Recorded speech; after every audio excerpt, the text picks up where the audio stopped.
Well, let's take you back to one of the stories we brought to you earlier in the news about the Super Eagles of Nigeria, who were on their way to the country for a match next week. Well, we told you that they made an emergency landing in Luanda, Angola.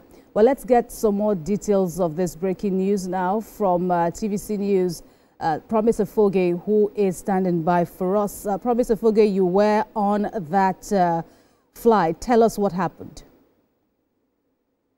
All right, the Super Eagles are currently involved in the World Cup qualifiers, having defeated Lesotho just a couple of hours ago, yesterday precisely. Heading down to Nigeria today was necessary so as to begin preparations for the very crucial and important fixture against Benin Republic, which would be the final game of the series. The players were excited to get back to Nigeria, having spent a number of days in Polokwane, South Africa.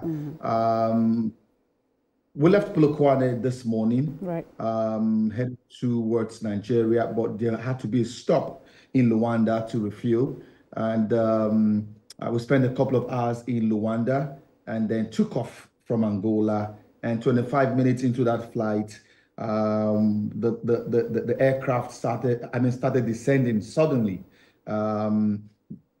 We noticed that the pilot was doing something unusual. He was trying to take a turn. And having successfully done that, he made an announcement to everyone on board that the aircraft windshield had crashed. And he needed to make an emergency landing, and he has to go back to where we're coming from, and that's Luanda, Angola. He didn't give us details of what happened to his windshield. Of course, we know, for those who understand aviation, how dangerous that can be, when the windshield right in front of the pilot is cracked. I sent pictures of that. If you've seen it, you would agree with me that it was a very, very delicate situation.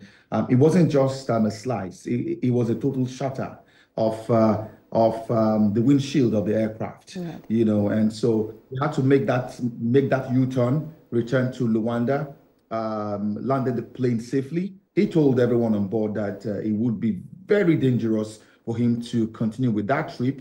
He can't tell what would have happened the next moment, and so he had to really turn back and, get everyone back to Luanda safely. And that was exactly what he did. Some persons on board panicked, but he assured us that he would make a safe landing in Luanda, right, and then we see what happens afterwards. The airline operators have been notified. We've been told that another aircraft will come pick the contingent up as early as 6 a.m. on Sunday morning. Right, I was getting to that, right, because we understand that the flight was chartered, but kindly add more details now, especially as to how this incident impacted on the mood of passengers, of you all. Well, the plan was to arrive with you on time to begin preparation for that very important game against Benin Republic. The plan was to have a training session this evening, but that has been scuttled. Nevertheless, we still have 2 more training sessions before the game on Tuesday evening. We will train on Sunday evening. We will train on Monday evening, which will be the official training session prior to that game against Benin Republic. These players are professionals. They know things like this can happen anytime. Right. The mood has not been affected, although this could have an impact on the players physically, but they are determined to get the job done on Tuesday, and so they've told themselves they would put this behind them as soon as possible, right, get to you early as possible on Sunday, and begin preparations for the match on Tuesday. All right, Promise Afoge, that will be all for now. Of course, our prayers are with you all. We wish you all a safe flight back to Nigeria. Promise Afoge, there, Super Eagles media manager. Many thanks again for your time.